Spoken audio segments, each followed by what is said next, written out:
하나님께서 오늘 우리에게 주시는 말씀은 창세기 8장 13절에서 22절입니다. 구약성경 9페이지입니다. 창세기 8장 13절에서 22절까지 교독하겠습니다. 601년 첫째 달, 곧 그 달 초하룻 날에 땅 위에서 물이 거친지라. 노아가 방주 뚜껑을 젖히고 본즉 지면에서 물이 거쳤더니 둘째 달 21의 날에 땅이 말랐더라. 하나님이 노아에게 말씀하여 이르시되 너는 내 아내와 내 아들들과 내 며느리들과 함께 방주에서 나오고 너와 함께한 모든 혈육 있는 생물 곧 새와 가축과 땅에 기는 모든 것을 다 이끌어내라. 이것들이 땅에서 생육하고 땅에서 번성하리라 하시매 노아가 그 아들들과 그의 아내와 그 며느리들과 함께 나왔고 땅 위의 동물 곧 모든 짐승과 모든 기는 것과 모든 새도 그 종류대로 방주에서 나왔더라. 노아가 여호와께 제단을 쌓고 모든 정결한 짐승과 모든 정결한 새 중에서 제물을 취하여 번제로 제단에 드렸더니 여호와께서 그 향기를 받으시고 그 중심에 이르시되 내가 다시는 사람으로 말미암아 땅을 저주하지 아니하리니 이는 사람의 마음이 계획하는 바가 어려서부터 악함이라. 내가 전에 행한 것 같이 모든 생물을 다시 멸하지 아니하리니 땅에 있을 동안에는 심음과 거둠과 추위와 더위와 여름과 겨울과 낮과 밤이 쉬지 아니하리라. 아멘. 우리 서로를 바라보면서 반갑게 인사하겠습니다. 반갑습니다. 잘 오셨습니다. 네. 18세기에 이렇게 만들어진 스트라디바리우스라는 바이올린은 어떤 악기로도 흉내 낼 수가 없는 깊고 균형 잡힌 울림으로 유명합니다. 가까이에서는 따뜻한 베이스가, 멀리서는 선명한 소리가 들리면서 전 세계에는 500대에서 700대 정도만 남아 매우 높은 가치로서 거래가 된다고 합니다. 전문가들은 그 음색의 비밀을 나무에서 찾았습니다. 유럽의 소빙하기로 나무 성장이 느려지고 나이테가 촘촘해졌고 그 결과로 밀도 높은 목재가 만들어졌던 때가 있었습니다. 또 벌레의 피해를 막기 위해서 발랐던 바닛이라는 것이 잡음을 줄여주면서 독특한 음색을 완성해 낸다라고 합니다. 즉 스트라디바리우스는 추위와 고난을 품어서 깊은 울림으로써 변화시킨 악기라고 할 수 있습니다. 고난을 통과하며 오히려 더 성숙한 소리를 낼 수 있는 것입니다. 우리의 2025년 또한 예상하지 못했던 어려움이 있었지만 그 시간을 통해서 우리는 얼마나 성숙하고 또 성장했는지를 돌아봐야 될 것입니다. 그래서 오늘은 노아의 600세와 601세의 삶을 비교하면서 지나간 한 해와 찾아온 이 2026년에 대해서 함께 묵상해 보고자 합니다. 노아 600년과 601년의 첫 번째 중요한 차이는 닫힘과 열림이었습니다. 노아의 600년, 하나님께서 노아에게 방주로 들어가라라고 명령하셨습니다. 홍수의 시판이 곧 일어나기 때문이었습니다. 노아와 그의 가족들 그리고 모든 생명들이 방주에 들어갔을 때 창세기 7장 16절은 이렇게 기록하고 있습니다. 여호와께서 그를 들여보내고 문을 닫으시니라. 여기서 중요한 것은 노아가 문을 닫았던 것이 아니라 하나님께서 그 방주의 문을 닫아주셨다는 겁니다. 이 닫다라는 단어의 그 원어를 보면 단순히 닫는다는 의미뿐만 아니라 잠그다, 넘겨주다라는 의미를 가지고 있습니다. 하나님께서 노아를 어떤 곳에 잠그셨다, 결박하셨다라는 뜻입니다. 다시 말해 하나님께서 노아를 방주 안에 가두셨다는 건데 더 놀라운 것은 노아가 탄 그 방주에는 방향을 움직이고 원하는 대로 갈 수 있는 키가 없었다는 겁니다. 속도를 내기 위한 어떠한 엔진이나 노도 없습니다. 이것은 그의 삶의, 그의 가족들의 모든 삶의 통제권이 온전히 하나님께 넘어갔다라는 의미입니다. 노아의 600년은 그러한 삶이었습니다. 자신의 삶에 있어서는 문이 닫혔고 그 방주 안에서 갇혀있는 삶입니다. 방주라는 공간에 갇힌 그 결박된 삶, 자기가 원하는 방향과 속도로 살 수가 없는 삶, 삶의 주도권과 통제권을 완전히 잃어버린 삶입니다. 여러분의 2025년은 어떻게 다가왔습니까? 내가 가고자 하는 곳마다 문이 닫히거나 어떠한 공간에 갇힌 것처럼 내가 원하는 방향과 속도대로 살지 못하고 통제권을 잃어버린 채 살아왔는지 한번 생각을 해보시기 바랍니다. 근데 왜 하나님께서 노아를 이렇게 가두시고 닫으시고 통제권을 가져가셨던 겁니까? 우리가 분명히 아는 결론은 한 가지입니다. 바로 하나님이 노아를 살리기 위해서, 구원하기 위해서 그를 향한 방주의 문을 닫으시고 방주 안에 가두시고 그의 삶을 결박시키시고 통제권을 가져오신 것입니다. 그것은 그에게 나쁘게 하기 위함이 아니라 살리기 위한, 구원하기 위한 하나님의 은혜였던 것입니다. 그리고 601년 오늘 본문 13절 말씀을 보게 되면 노아의 나이 601년 1월 1일 새로운 해가 시작되자마자 노아가 방주의 뚜껑을 거두게 됩니다. 하나님께서 그에게 일부의 통제권을 다시 돌려주심으로써 방주의 뚜껑을 제거할 수 있는 힘을 공급해 주신 겁니다. 이것은 그의 삶에 하나님으로부터 열림이 시작되었다는 것을 말하고 있습니다. 방주의 뚜껑이 열렸고 밖으로 나갈 수가 있었지만 16절 말씀처럼 하나님께서 방주에서 나가라라고 말씀하실 때까지 노아는 한 달 이상 기다려야만 했습니다. 2월 27일까지 기다렸다가 하나님께서 명령하실 때 비로소 방주 밖으로 나올 수 있었습니다. 노아의 601년은 하나님께서 문을 여시고 그의 삶을 방주 밖으로 이끌어내시는 하나님의 은혜가 그의 삶 가운데 주어진 시간이었고 해였습니다. 여기서 중요한 것은 방주의 문이 닫혀 있느냐, 열렸느냐, 이것보다 하나님이 우리의 삶을 통제하고 계시는가, 내 삶이 하나님의 손 안에 있는가, 그것이 더 중요한 겁니다. 하나님께서 문을 닫으셔도 그것이 우리를 구원하기 위한 하나님의 은혜라면 감사해야 합니다. 하나님이 우리 인생의 문을 여실 때도 그 여심이 우리에게 은혜임을 기억하시기 바랍니다. 내가 문을 열 수 있지만 내가 여는 문 자체가 하나님의 뜻과 반대되고 있다면 그 문을 여는 것은 우리에게 은혜가 아니라 재앙이 됩니다.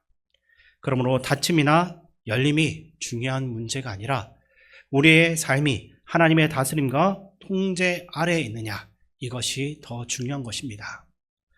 2026년 한 해 하나님께서 우리의 삶에 문을 열어주시기를, 닫힌 곳에 자유함을 주시기를 기도해야 되겠지만 그 전에 하나님의 말씀대로 내 삶이 통제되기를, 하나님의 말씀 안에 내 삶이 있기를 기도해야 됩니다. 문은 충분히 열려있지만 하나님 말씀하시기 이전까지 노아는 그 자리를 떠나지 않았는데, 그것처럼 우리의 삶에도 하나님이 문을 여시고 무한한 자유가 있다 할지라도 하나님 말씀 앞에 굴복하고 하나님 말씀을 따라 순종하는 우리 모두의 삶이 되기를 소망합니다. 노아의 600년과 601년의 두 번째 중요한 차이는 더하기와 빼기의 차이입니다. 제가 말씀드리는 더하기와 빼기는 물에 대한 이야기입니다. 노아가 600세 2월 17일이 되었을 때 하나님께서 그를 방주로 들어가게 하시고 하늘에선 비를 내리게 하셨습니다. 비라는 더하기가 땅에 내려오게 되면 딱딱한 단단한 그 땅이 촉촉해지고 생명이 자라며 새로운 싹을 보일 수 있는, 싹 털 수 있는 풍성함이 시작됩니다. 사람에게도 비가 오면 식수를 얻고 풍족함이 주어지는 은혜가 분명히 있습니다. 근데 그 더하기가 우리의 그 상식선을 생각하는 그 선을 넘게 될 때 그것은 우리에게 재난이 되고 재앙이 될 수 있습니다. 성경은 말하고 있습니다. 40일 주야로 비가 왔다. 40일 주야로 비가 왔다라는 것은 세상에 물이 가득했다라는 것을 의미하고 있습니다. 성경은 여기에 두 가지를 덧붙이고 있습니다. 땅의 깊은 곳에 샘이 터졌다라고 말하고 하늘의 창이 열렸다고 말하고 있습니다. 하늘의 창이 열렸다라는 말은 창세기 1장에서 하나님이 천지를 지으실 때 궁창을 나누시면서 궁창의 물과 궁창 아래의 물로 나누신 것을 말합니다. 궁창 위의 물을 물충이라고 하고 궁창 아래의 물을 강이나 바다라고 하는 것입니다. 하늘의 창들을 열었다라는 것은 궁창 위에 물충을 터뜨렸다라는 의미일 것입니다. 그래서 온 세상이 물에 잠기는 이전에 보지도 못했던 재난과 재앙이 이 땅에 임했습니다. 얼마 되지 않아서 온 땅은 물에 잠기게 되었고 노아가 만들고 있던 방주도 물에 떠게 됩니다. 그러면서 모든 산들과 세상에 어떤 것도 나타나지 않을 정도로 완전히 잠기게 되었습니다.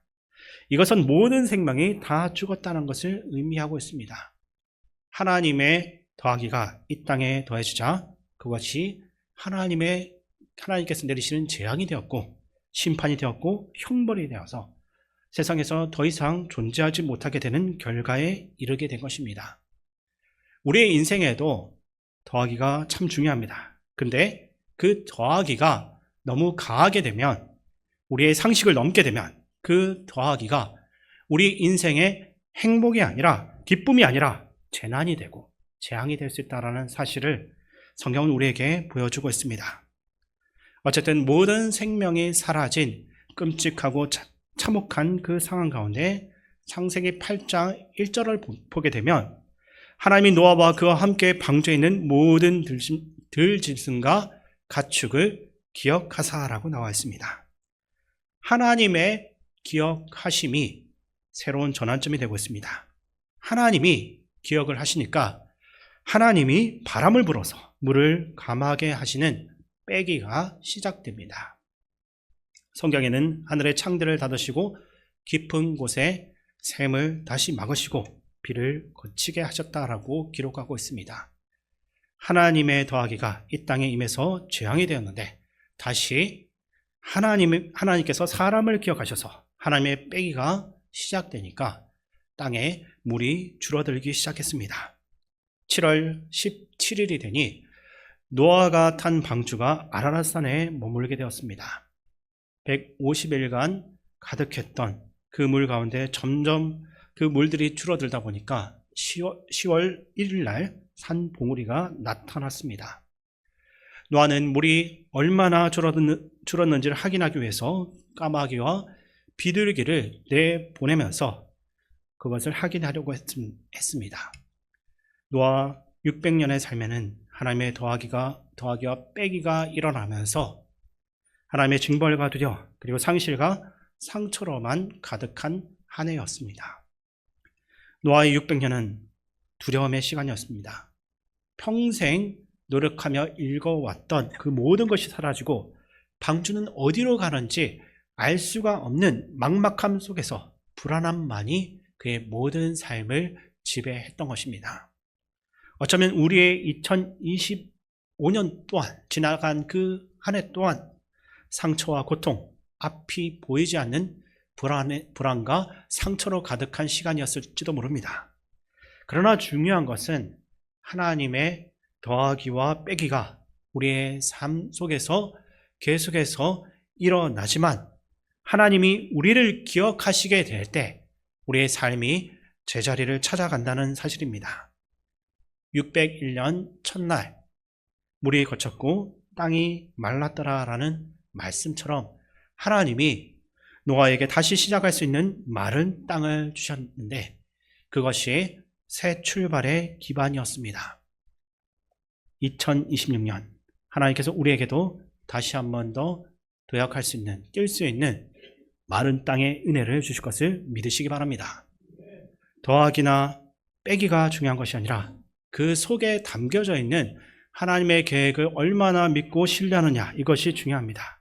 적절한 더하기와 빼기를 통해 우리 삶에 이른 비와 늦은 비 같은 은혜가 임하고 풍성한 열매로서 이어지게 되기를 소망합니다. 그럴 때 우리의 인생에 풍성한 하나님의 은혜와 복을 누릴 수 있고 주신 삶의 자리에서 기쁨과 감사로서 살아가게 될 것입니다. 마지막으로 노아의 600년과 601년의 차이는 창문 신앙에서 제단의 신앙으로 나아갔다는 것입니다. 노아는 600년 2월 17일부터 601년 2월 27일까지 1년 10일 동안 방주 안에서 살았습니다. 방주는 3층 구조였고 창문은 천장 가까이에 있었습니다. 하나님께서는 창을 위로부터 한 규빗 되는 곳에 만들라고 명령하셨습니다. 이 한 규빗은 약 45cm에서 50cm 정도의 길이입니다. 학자들은 이 창문이 하나가 아니라 아치형으로서 여러 개가 있었을 것이다 라고 보고 있습니다. 빛이 없으면 완전한 어둠이 되기 때문입니다. 또한 이 창문은 빛을 안으로 들이고 짐승들의 그 배설물 냄새와 오염된 공기를 환기하는 역할도 했을 것입니다. 중요한 것은 그 개수가 아니라 위치에 있습니다. 만약 창문이 사람의 그 눈높이에 있었다고 한다면 어쩌면 노아는 물에 떠다니는 죽은 시체와 폐허가 된 세상만을 바라보면서 두려움과 불안감 가운데 사로잡혀야 했을 것입니다. 그러나 하나님은 창을 위쪽에 두게 하셨고 그 결과 노아는 1년이 넘는 그 기간 동안에 아래가 아니라 오직 하늘만 바라보면서 살 수 있었습니다. 이는 현재의 환경을 보지 않고 하나님을 바라보는 신앙의 방향을 보여주는 것이라 할 수 있습니다. 그가 세상과 소통하는 방법은 단 한 가지, 창문을 통해서 현재의 세상을 바라보고 창문을 통해 하나님의 빛 가운데 주신 삶을 살아가는 것이었습니다. 노아 600년의 인생은 단순했습니다. 매일 창문을 쳐다보는 것입니다. 매일 하나님의 빛 가운데서 인생의 삶을 살아가는 것입니다. 하나님으로부터 오는 그 빛이 없으면 그는 살아갈 수가 없었기 때문입니다. 그러므로 노아의 삶은 600년의 시간 동안 매일 하나님을 바라보는 훈련을 하며 그 훈련 가운데 인생의 삶을 살아갔습니다. 그리고 601년 1월 1일 방주의 뚜껑을 제거하고 하나님께서 방주에서 나오라고 말씀하신 일이 일어났습니다.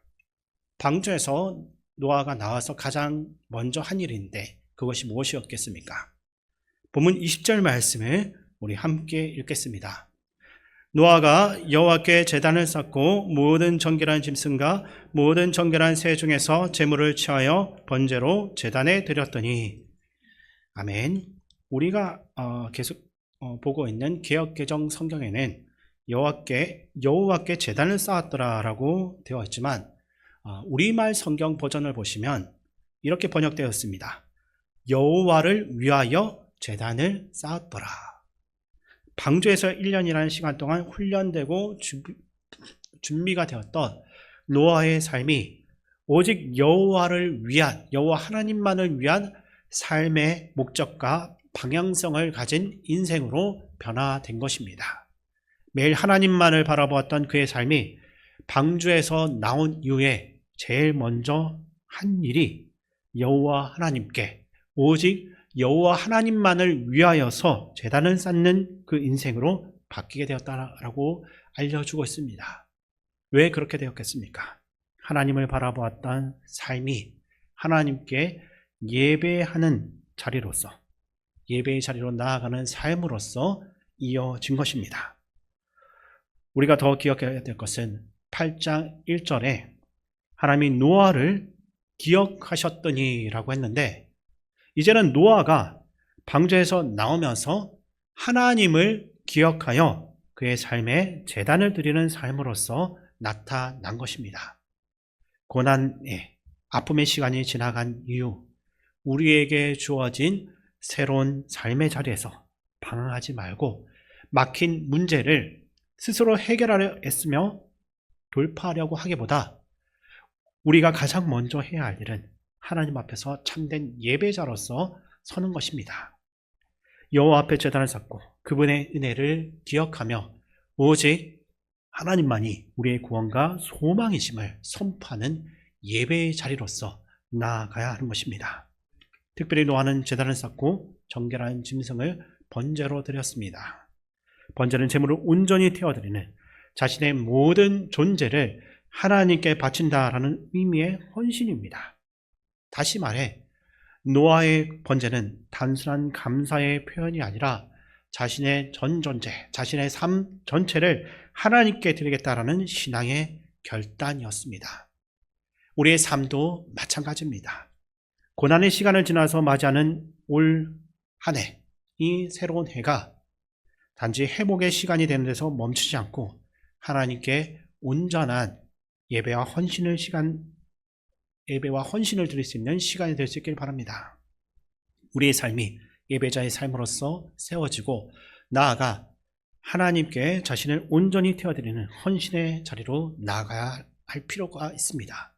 그러므로 하나님을 기억하시기 바랍니다. 위를 바라보면서 훈련을 해온 우리의 신앙이 이제는 실제 삶 가운데서 예배와 헌신으로 드러나고 우리의 전 존재를 하나님께 부어드리는 믿음의 삶으로서 이어질 수 있기를 소망합니다. 말씀의 결론을 맺겠습니다. 노아의 600년은 상실과 다침, 두려움과 불안 속에 갇혀있던 시간이었습니다. 그러나 해가 바뀌어서 601년을 맞을 때 하나님께서는 그의 삶에 열림과 자유의 은혜를 주셨고 다시 땅을 딛고 시작할 힘을 허락하셨습니다. 그 중심에는 위를 바라보는 창문신앙 그리고 하나님을 기억하는 믿음이 있었고 그 믿음은 예배와 헌신으로 이어졌습니다. 우리의 지난 그 한 해도 질과 답답함의 시간이었다 할지라도 하나님께서 2026년 우리에게 마른 땅의 은혜를 허락하셨다라는 것을 우리는 믿고 있습니다. 그 은혜 위에 다시 일어서며 하나님을 기억하고 바라보는 예배자이자 헌신자로서 살아가셔야 됩니다. 스트라디바리우스가 추위와 벌레의 고난을 지나서 최고의 악기가 된 것처럼 2025년의 고난도, 그 아픔도 우리를 더 깊고 아름다운 신앙으로 빚어가는 은혜가 될 것입니다. 그러한 은혜가 우리의 모두의 삶 가운데서 계속해서 이어지게 되기를 주님의 이름으로 축원드립니다. 하나님 아버지, 노아의 600년과 601년을 통해 우리에게 소망의 메시지를 주시니 감사합니다. 2025년 한 해 우리의 삶에 다침과 갇힘이 있었고 상실과 절망이 있었지만 그 모든 것이 우리를 구원하시고 살리시기 위한 하나님의 은혜였음을 고백합니다.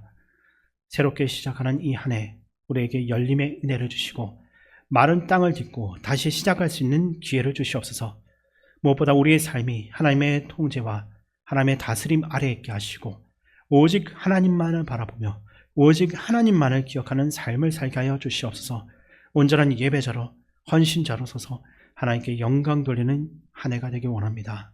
우리와 늘 함께 하시는 예수님의 이름으로 기도드립니다. 아멘.